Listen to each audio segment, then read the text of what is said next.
विधीच्या तासानंतर सगळं ठेवू मग बाकी काम करा.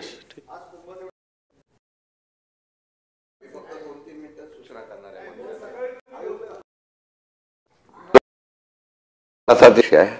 मी फक्त एवढंच सांगणार आहे की प्रताप सरनाईककडे हे पद आलं कधी नव्हती एसटी पळायला लागले असं आमचा निदान तुमची उत्तरं तुमचं धडपड बघितलं ऐकायला मिळते. आता या एसटीच्या असलेल्या प्रगतीला जसं अनिल परबांनी सांगितलं त्याप्रमाणचे मुद्दे मनापासून घेतले. कारण त्याचा एक मुद्दा मला पटला का आता आपण काय केलंय एसटीला हात दाखवा आणि फुकट प्रवास करा अशी परिस्थिती निर्माण झालेली आहे. त्यामध्ये वेगवेगळ्या योजना सरकारने दिलेल्या आहे आणि ज्या योजना दिलेल्याचे पैसे सरकारकडून तुम्हाला येत नाही हे तुमचं दुःख आहे. आणि तुम्ही संजयजी शिरसाट सगळेजण अशा प्रकारची खंत व्यक्त करता की पैसे आम्हाला मिळत नाही. आणि म्हणून माझा एकच म्हणणं आहे तुम्हाला की एक तर त्या शिवशाहीच्या बाबतीमध्ये निर्णय घ्या. फार लोकांच्या मनात अपघात होत आहेत त्या कंट्रोलला आहे. ड्रायव्हर चालवतो काय करतोय किती अपघात झाले गाड्या किती बंद पडतात. तुम्ही रस्त्याने जाताना बघा शिवशाही बंदच पडलेली असते. मग पर्यायी कुठली तरी शिवशाही बघायची. आणि म्हणून ह्या सर्व संदर्भामध्ये तुम्ही चांगली सेवा करणारी कुठली योजना आखणार आहात त्या आपण ठराव. जसा PMT PMC याच्यामध्ये सुद्धा इलेक्ट्रिक बस खाजगी बसांना त्यांनी प्राधान्य दिलेलं आहे. तसं त्या ठिकाणी आपण काय करतोय एसटीच्या चांगल्या बसेस हे लॉंग रूटला पाठवतो. ग्रामीण भागातली नस असलेली एसटीला आज भागातल्या विद्यार्थ्यांची एसटीची सेवा ही खरंच प्रश्नचिन्ह आहे. काय काय विद्यार्थ्यांना शिक्षणाच्या माध्यमातून एवढी अडचण झालेली आहे ती फक्त आवश्यक आहे त्या विद्यार्थ्यांची दुर्गम आणि अडचणीच्या भागातल्या विद्यार्थ्यांना एसटी न मिळाल्यामुळे शिक्षणावर घरांतर येतं ही व्हावी. आणि एसटीच्या बाबतीत विद्यार्थी सारखे आंदोलन करतायत सगळ्या महाराष्ट्रात. विद्यार्थी तक्रार करतात पण एसटी नाही. काही एसट्या मुक्कामाला होत्या आणि सकाळी त्या निघायच्या. पहिल्या प्रथम प्रताप सरनाईकांचा कुठला संदेश असेल तर विद्यार्थ्यांना एसटी बसेस मिळेल आणि त्यांची शिक्षण सेवा चांगली होईल अशा प्रकारचा निर्णय या ठिकाणी करावा. आणि लांब रूटच्या ज्या आणि आता तुमच्या बस तांबे जे आहेत बस तांबे म्हणजे कुठेतरी त्या हॉटेलला वगैरे थांबवतात त्याला जी परवानगी देत आहेत त्याची क्वालिटी बघून जरा परवानगी द्या. आपण कुठेही साध्या हॉटेलमध्ये थांबवण्याचा प्रयत्न केल्यानंतर त्याचा स्वच्छतागृह वगैरे अनेक तक्रारी येत आहेत. आणि म्हणून या संदर्भामध्ये आपण निर्णय घ्यावा एवढीच विनंती करतो. दुसरी गोष्ट अशी आहे प्रतापजी सरनाईकांना मी विनंती करतो स्कूल बसचा लोकांचा आणि यामध्ये ट्रक्सवाल्यांचा वाहतूकदारांचा संप चालू आहे. गेले 2-3 दिवस तुम्ही बैठक घेतली आणि तुम्ही त्याप्रमाणे आश्वासन दिलेलं आहे की याच्यातून मार्ग काढतो तरी सुद्धा त्यांचा संप चालू आहे. त्याचा परिणाम हा बाजारपेठेवर आणि आज सगळी त्या GMPT आणि सगळे बाजारपेठेवर झालेला आहे. तर आपण या असलेल्या त्यात तुम्ही बोलला की आम्ही शिष्टमंडळ त्या लोकांचं म्हणणं असं आहे की आपण 1 ते 2 प्रमुखांना बोलवलं आणि बाकीच्या वाहतूकदारांचे जे शिष्टमंडळ होतं त्यातल्या काही लोकांना बोलवलं नाही. त्यामुळे ती फूट पडलेली आहे. आपण फूट पाडण्यामध्ये तरबेज आहात तुम्ही नाही. तर माझी विनंती एवढीच आहे की आपण या संदर्भामध्ये त्यांना विश्वासात घेऊन उद्या म्हटलं तरी त्यांना संप मागे घ्यायला लावू. परंतु ते करत असताना या गोष्टीमध्ये त्यांना आश्वासित करावं की महिनाभरामध्ये आम्ही तुमचे प्रश्न मार्गी लावण्यासाठी निर्णय घेऊ अशा प्रकारची सूचना करतो. धन्यवाद. काय विषय उत्तर देतील कोणता? यस सभापती महोदय या ठिकाणी एसटीच्या संदर्भामध्ये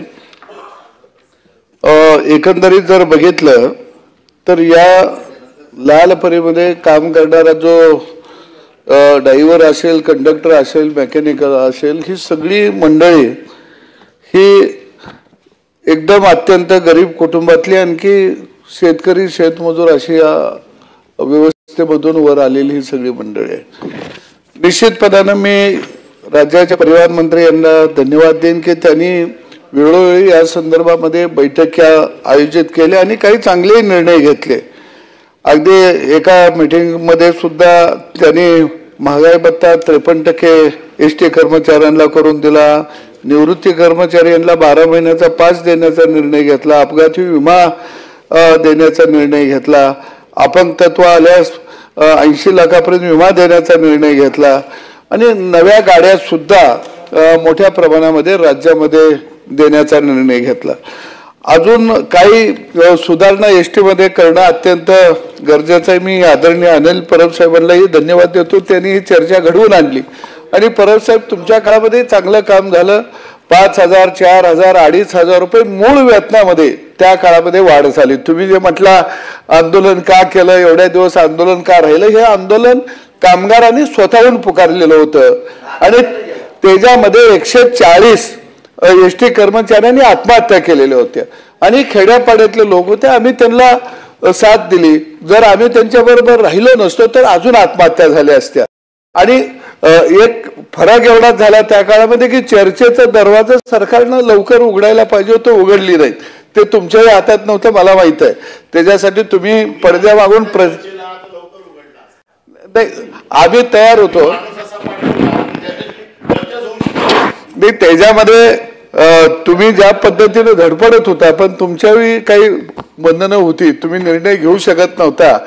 त्या आतल्या चर्चा आता इथं सगळ्या मी मांडू शकत नाही कारण आपली दोघांची बैठक होत राहायची रोज.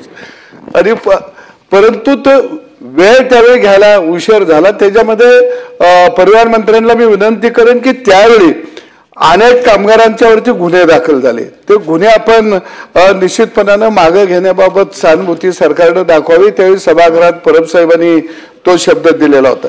आता काय झालं की खात्या अंतर्गत जर बढती सभागृहाचे कामकाज संपेपर्यंत सभागृहाची वेळ वाढवण्यात येत आहे. एसटीचं महत्वाचं आहे राजे. 240 दिवसाच्या हजेरीच्या आत आहे.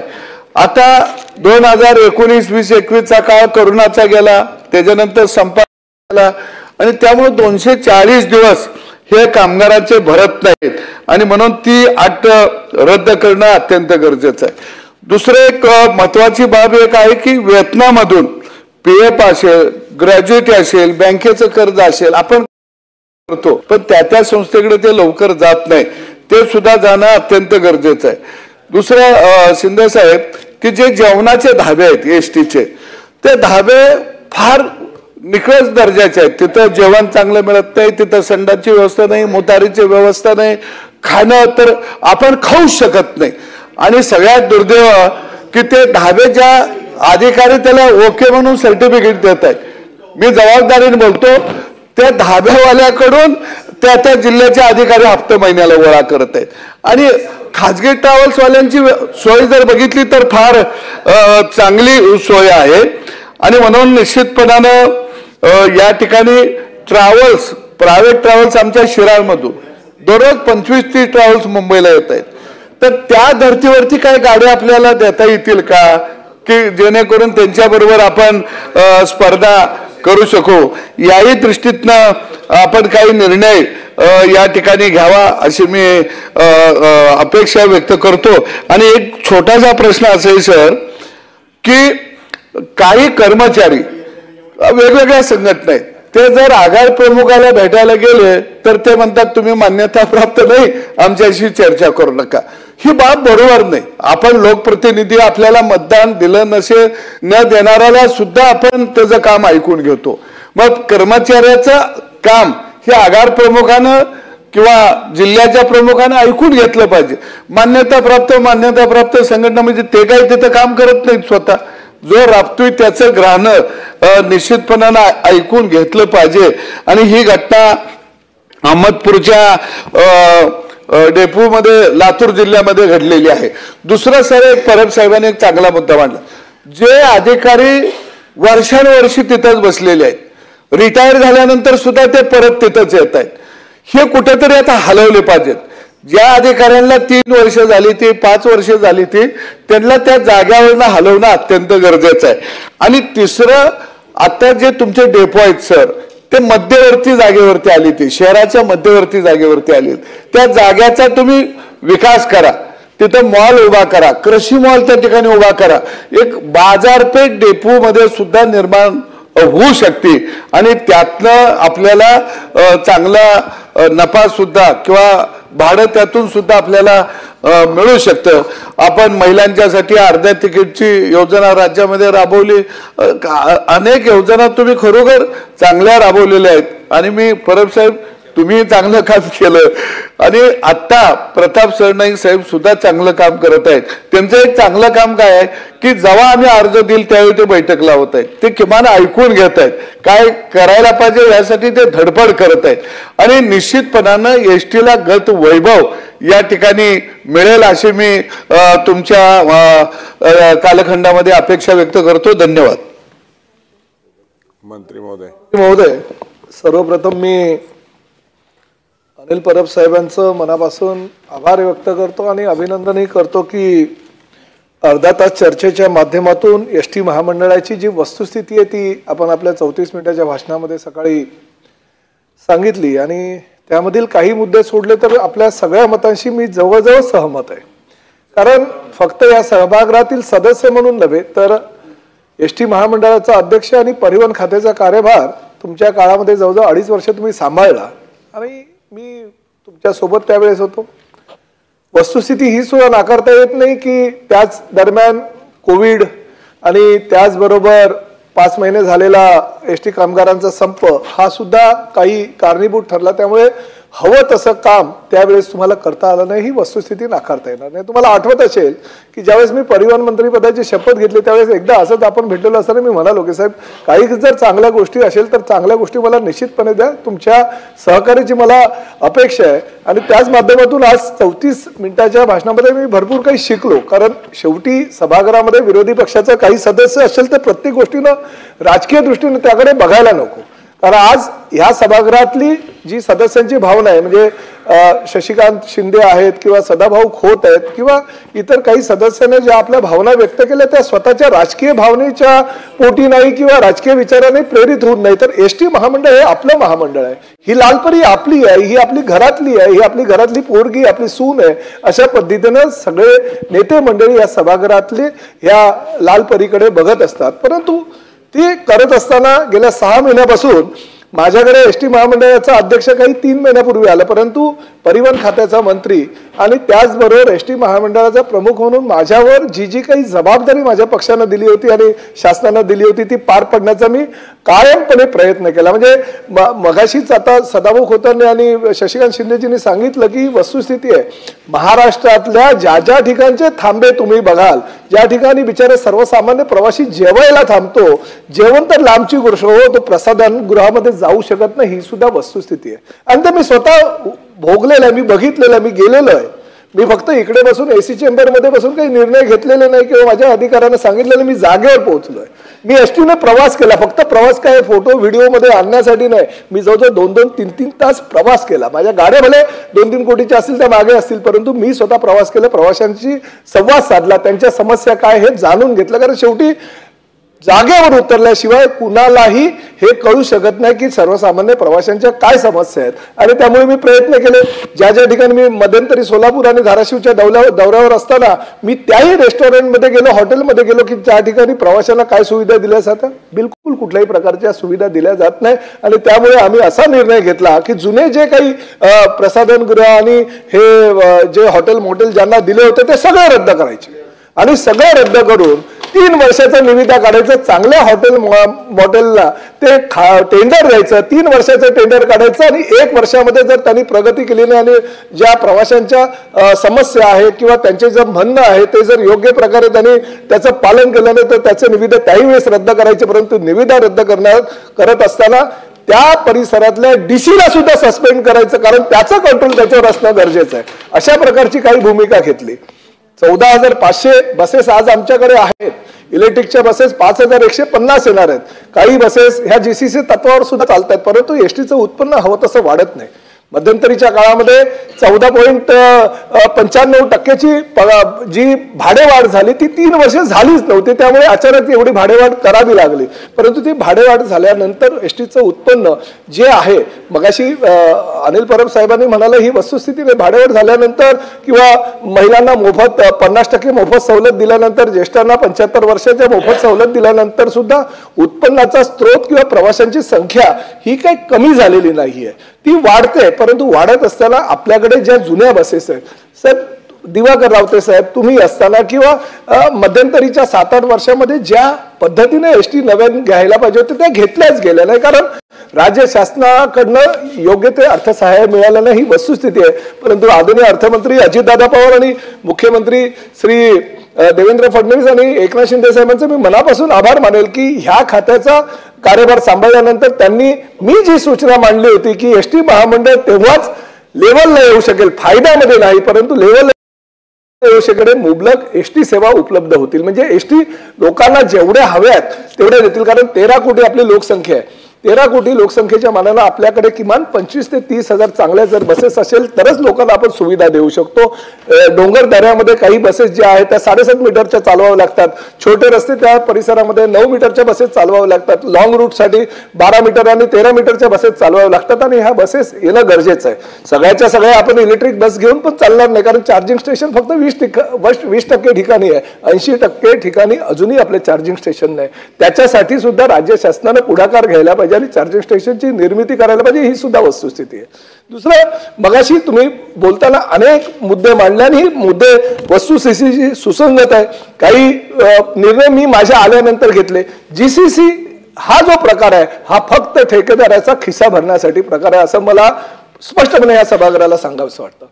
जीसीसीच्या बस घेणं म्हणजे फक्त ठेकेदाराला फायदा होईल, एसटी महामंडळाचा कुठेही त्यात फायदा होणार नाही. प्रवाशांना सुविधा देता येईल पण खिशातले पैसे मात्र आपले जाणार आहे. त्यामुळे जीसीसीच्या ज्या बसेस आहेत तर न घेण्याचा धोरणात्मक निर्णय मी घेतला की माझ्या कालखंडामध्ये जीसीसीच्या बसेस मी घेणार नाही. ज्या बसेस घेईल कर्ज घेऊन घेईल, परंतु ज्या बसेस स्वतःच्या मालकीच्या आहेत त्याच मी बसेस घेईल आणि दरवर्षी 5,000 बसेस याप्रमाणे 5 वर्षामध्ये 25,000 बसेस घेण्याचा मानस आहे. त्यापैकी थोडाफार होईल, परंतु एक गोष्ट अभिमानाने तुम्हाला सांगतो, बरेच सदस्य या सभागृहातले बहुतांश डेपोमध्ये 10 नाही 20 नाही पण 5 बसेस मात्र माझ्या माध्यमातून गेल्या 6 महिन्यामध्ये मी सर्वसामान्य प्रवाशांच्या सोयी सुद्धा दिलेल्या आहेत. आजपर्यंत 2000 बसेस मी या 4 महिन्यामध्ये दिलेल्या आहेत. अजूनही 800 बसेस माझ्याकडे त्याही मी देईल, परंतु ते करत असताना 3000 बसेसचं मी टेंडर केलं, त्या बसेस सुद्धा 3 महिन्यापासून आपल्या सेवेत यायला सुरुवात होईल. हे ह्या वर्षाचं झालं. पुढल्या वर्षी परत मी 5000 बसेस घेईल, म्हणजे ज्या वेळेस माझ्याकडे 25,000 बसेस होतील त्यावेळेस आपल्या ह्या जुन्या भंगारात आलेल्या बसेस ज्या आहेत त्या 7-8 हजार बसेस जातील आणि आपल्याकडे नवीन कोऱ्या आणि 4-5 वर्षे वापरलेल्या बसेस राहतील. त्यामुळे जे मध्यंतरी प्रमाण प्रत्येक कुठे बस 10 किलोमीटर गेली तरी ती बंद पडली आहे, चाक निघाललंय, त्याचे स्क्रू निघाले, तर छत वरती उडालेलं आहे, अशा पद्धतीच्या ज्या बसेस आतापर्यंत आपण एसटी महामंडळ चालवत होतो ते चालवणार नाही अशी भूमिका एसटी महामंडळाच्या माध्यमातून मी घेतलेली आहे. बोलायला आता भरपूर आहे, परंतु शेवटी ह्या सदस्यांचं सुद्धा मन ज्या पद्धतीने एसटी महामंडळाकडे आहे त्याचा सुद्धा विचार करता आपले एसटी महामंडळाचे 840 डेपो आहेत. परब साहेब, आज मी बघत असताना मंत्री या नात्याने माझ्याकडे अनेक लोक येतात, मी कोणाचं नाव घेणार नाही, काही आमदार येतात, काही खासदार येतात, आपले काही पदाधिकारी येतात, काही लोक येतात आणि सांगतात की बाबा हे टेंडर आम्हाला द्या. परंतु एखाद्या कार्यकर्त्याला सक्षम करण्यासाठी ते टेंडर जर आपण दिलं तर ते बोंबलं. चांगले व्यावसायिक या स्पर्धेमध्ये उतरावे यासाठी कॉम्पिटिशन चांगलं मोठ्या प्रकारात व्हायला पाहिजे. मी गुजरातला जाऊन आलो होतो. माननीय पंतप्रधान नरेंद्र मोदी गुजरात राज्याचे मुख्यमंत्री असताना त्यांनी राज्यातील सर्व जे डेपो आहेत ते बस पोर्ट केले होते आणि तशाच पद्धतीने बस पोर्ट करत असताना प्रामाणिकपणे आम्ही काय केलंय, शहरी भागातला एक बस एक डेपो, तालुका लेवलचा एक डेपो आणि ग्रामीण भागातला एक डेपो. जर तुम्हाला शहरी भागातला डेव्हलप करायचा असेल तर माझ्या ग्रामीण भागातला डेपो सुद्धा तुम्हाला डेव्हलप करावाच लागेल आणि माझा तालुका स्तरावरचा डेपो आहे तो तुम्हाला डेव्हलप करायचा असेल आणि तुम्हाला जर परवडत असेल तर तुम्ही हे टेंडर घ्या. अशा पद्धतीनं पॅकेजेस आपण निर्माण करतोय जेणेकरून ग्रामीण भागातले डेपो तसेच राहणार नाही, शहरी भागातील डेपो विकसित होणार नाही अशी सुद्धा दक्षता आम्ही घेतलेली आणि त्या माध्यमातून 2 महिन्यामध्येच त्याची निविदा प्रक्रिया होईल. परंतु योग्य तो निविदा करायला प्रतिसाद मिळाल्यानंतर निश्चितपणे सगळे आपल्या राज्यातले जे बस डेपो आहे ते बस पोर्टमध्ये त्याचं निर्माण होईल. आपल्याकडे डिझेलचे डेपो आहेत सर. डिझेल जवळजवळ 33,000 कोटी रुपये आपण फक्त डिझेलसाठी खर्च करतो. 33,000 कोटी वर्षाला. आजपर्यंत आपल्या महामंडळानं CSRच्या फंडातून 1 रुपया सुद्धा त्या इंडियन ऑइल किंवा इतर संस्थांकडनं घेतलं नव्हतं. ठीक आहे, ती शासकीय सुद्धा केंद्र शासनाच्या त्या कंपन्या आहेत, परंतु तरी सुद्धा जवळजवळ प्रत्येक कंपनीनं किमान 10 ते 12 कोटी रुपये सुद्धा CSR फंड द्यायलाच हवे ह्या मताचं आम्ही आहोत. आणि त्या माध्यमातून त्या सगळ्यांकडनं CSR फंड आपण घेतोय आणि त्या CSRच्या माध्यमातून टॉयलेट आपण राज्यातील सगळ्या बस डेपोमध्ये करतोय, जेणेकरून या टॉयलेटच्या माध्यमातून सर्वसामान्य प्रवासी आणि आपल्या महिला प्रवाशांना प्रसाधनगृहाची सुविधा आपल्याला देऊ शकू. मला काही आमच्या अधिकाऱ्यांनी सांगितलं, साहेब बस आपली अतिशय अडचणीत आहे आणि ST महामंडळाचा काही उत्पन्नाचा स्रोत नाही. स्वच्छतेच्या बाबतीत तुम्ही बघा, प्रत्येक डेपोमध्ये मी गेल्यानंतर अस्वच्छ, कुठे हे कचरा पडलेला आहे, त्या ठिकाणी घाण वास येतो. परंतु आपण स्वच्छतेच्या बाबतीत सुद्धा निविदा काढतो. तुम्हाला कदाचित हसायला येईल, पण स्वच्छतेच्या बाबतीत निविदा काढत असताना तर डेपो तर स्वच्छ करावा. बसमध्ये जे काही बाटल्या आहेत पाण्याच्या किंवा काही वडापावचे किंवा जेवणाचे काही कागद आहेत ते तर पडलेले असतात. ते पडण्यासाठी प्रत्येक बसमध्ये एक चांगल्या प्रकारची कचराकुंडी असावी, जेणेकरून ती स्वच्छता ज्याला आपण देणार आहोत त्याच्या माध्यमातून ती आपण स्वच्छ करू शकू. माझा जो बस ड्रायव्हर आणि कंडक्टर आहे त्याची सुद्धा स्वच्छता व्हायला पाहिजे, म्हणून त्या निविदेमध्ये मी ड्रायव्हर कंडक्टरचे युनिफॉर्म सुद्धा धुवण्याची अट घातलेली आहे, त्यांच्या इस्त्रीची अट त्यामध्ये घातलेली आहे. माझा ड्रायव्हर कंडक्टर स्वच्छ आणि सुंदर असावा म्हणून मी त्यांच्या दाढी करायला सलूनवाला सुद्धा त्या ठिकाणी त्या स्वच्छता करणाऱ्या ज्या ठेकेदाराने ते उपलब्ध करून द्यावी म्हणून मी सांगितलेलं आहे. माझ्या ड्रायव्हर कंडक्टरला झोपल्यानंतर सकाळी जेव्हा तो उठतो त्याला गरम पाण्याची आंघोळ करण्याची व्यवस्था सुद्धा त्या ठेकेदारानं करायची. तर माझा जो प्रवासी आहे जो जवळजवळ 18-20 तास त्या डेपोमध्ये कधी कधी असतो, त्याला थंड पाण्याची व्यवस्था करण्याला जशी पाणपोई प्रत्येक ठिकाणी असते त्या ठिकाणी 2 माणसं सुद्धा त्या ठेकेदाराला ठेवावं, अशा प्रकारचे अटी घालून मी निविदा काढतोय. म्हणजे छोट्या छोट्या गोष्टीकडे जर आपण बारकाईने लक्ष दिलं तर निश्चितपणे हे ST महामंडळ पुढे जाऊ शकेल. ही वस्तुस्थिती आहे. आजपर्यंत तुम्ही सुद्धा त्या खात्याचे मंत्री होतात, परंतु तुम्ही आर्थिक श्वेतपत्रिका काढायचा कधी डोक्यामध्ये विचार केला नाही. पण मी वस्तुस्थिती काय आहे हे लोकांना पण कळायला पाहिजे. तुमच्यासारख्या सुजान ह्या सभागृहातील सदस्यांना सुद्धा कळायला पाहिजे की काय ST महामंडळाचा, आपण नेहमी बोलतो एवढा तोटा आहे, एवढा घाटा आहे, कुठनं काय, उत्पन्नाचा स्रोत काय. ती आर्थिक श्वेतपत्रिका सुद्धा मी काढली आणि 10,000 कोटीहून अधिक खर्च किंवा कर्ज ह्या ST महामंडळावर आज आहे. परंतु मी अभिमानाने सांगतो, माझ्यावर जबाबदारी माझ्या पक्षाने दिलेली आहे, माझ्या नेत्याने दिली आहे. तुमच्यासारख्या सदस्यांनी विरोधी पक्षाचा मंत्री असताना सुद्धा त्याचं कौतुक केलेलं आहे. तुमच्या कौतुकास मी पात्र ठरेल असा अभिमानाने या सभागृहामध्ये सांगतो. 2 वर्ष मला फक्त द्या. ह्या 2 वर्षामध्ये ST महामंडळाचा चेहरा मोहरा बदलण्याची भूमिका प्रताप सरनाईक निश्चितपणे घेईल आणि परत ह्या विषयावर तुम्हाला अर्धा तास चर्चा करायची वेळ लागणार नाही अशी दक्षता मी घेईल. बहुतांश विषय जे आहे ते विषय आपल्याला जर अजूनही भविष्यामध्ये काही हवे असेल तर त्याचं पण मी निराकरण करीलच. परंतु आज ह्या चर्चेच्या माध्यमातून माझ्या मनातल्या भावना, माझ्या मनातले विचार, मी जे काही भविष्यामध्ये ह्या ST महामंडळासाठी करणार आहे त्याची संधी आपण उपलब्ध करून दिली त्याबद्दल सगळ्या सभागृहाचा मनापासून आभार व्यक्त करतो. रजा घेतो. धन्यवाद. अतिशय महत्त्वाच्या विषयावर आज चर्चा झाली आणि परिवहन मंत्र्यांनी देखील त्यांच्या मनातल्या भावना व्यक्त केल्या. आणि आम्ही पहिल्या सुरुवातच भाषणाला करताना आम्ही सांगितलं की ST हा आमच्यासाठी राजकीय विषय नाही. ST महाराष्ट्राची आहे, जगली पाहिजे आणि सगळ्यांनी मिळून जगवली पाहिजे. ते आजही त्यांच्या भावना आहेत. STच्या श्वेतपत्रिकेवर आम्ही बोललो नाही कारण त्यांची भावना त्याच्या मागची सगळी होती. आणि आम्ही विरोधाला विरोध करण्यासाठी कधीच आम्ही विरोधाला विरोध करायचा म्हणून करणार नाही. तुम्ही STच्या बाबतीत जे निर्णय घ्याल ते चांगले असतील असा आम्हाला विश्वास आहे. आणि आम्ही एवढंच सांगू इच्छितो की आम्ही देखील पूर्ण ताकदीने आपल्याला मदत करू. फक्त एकच गोष्ट जी सकाळी आम्ही सांगितली की आपली इच्छा जरी चांगली असली तरी आपल्या ज्या टीममधले जे लोक आहेत जे स्वतःचा फक्त स्वार्थासाठी बसलेले आहेत आणि जे STला खड्ड्यात घालतायत त्यांच्यावरचा वचक आणि त्यांच्यावरचा दरारा आणि ज्या पद्धतीने जे आपण सांगितलं की टॉयलेट्स घाणेरडे वगैरे 50-50 हजार रुपये घेऊन ती हॉटेल्स देत आहेत. आता ही जी पोर्टची सिस्टीम आहे की तुम्ही जे काय डेव्हलपमेंटचं करताय आम्ही तुम्हाला पूर्ण सहकार्य करू. त्याचं कारण असं आहे की ज्या वेळेला तुम्ही चांगलं काम करता तर आमची जबाबदारी आहे की तुम्हाला मदत करणं. आम्ही काय आरोपासाठी आरोप नाही करणार, पण ज्यांच्या जीवावरती तुम्ही करणार आहात त्यांच्यावरती तुमचा वचक कायम ठेवा. आणि CSR फंडामधनं मी माझ्या वेळेला देखील 12-12 कोटी रुपये CSR फंड मागितला होता. त्यावेळेला ॲग्रीमेंट होत होतं. प्रत्येक वर्षाला 12 कोटी जे मिळतात आपल्याला ते टॉयलेट्सला देणं हे त्यांच्या CSR फंडामध्ये इंडियन ऑइल आहे. आपण तुम्ही जे ते ॲग्रीमेंट करून घेतलं तर मला वाटतं ते सगळ्या कंपन्यांचे नाहीतर टेंडर तुम्ही कसं करायचं काय मला सांगायची गरज नाही, पण हे पैसे सहज आपल्याला वापरता येतील.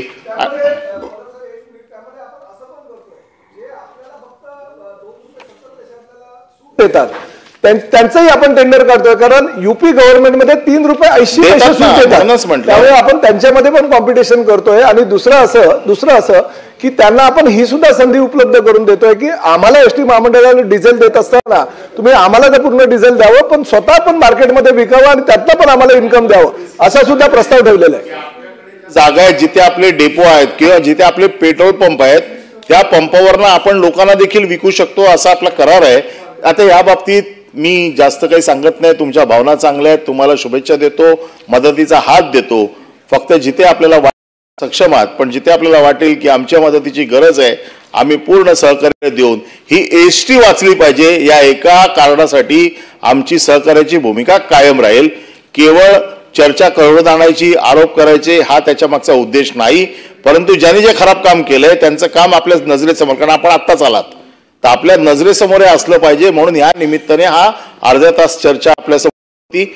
मला असं वाटतं की सविस्तर उत्तर आलेलं आहे आणि एसटी साठी अख्खं सभागृह सगळं एसटीच्या साठी आपल्याला मदत करायला तयार आहे. बोला मांडा. कुंभमेळा. सभापती महोदय, महाराष्ट्र विधानसभेने संमत केलेले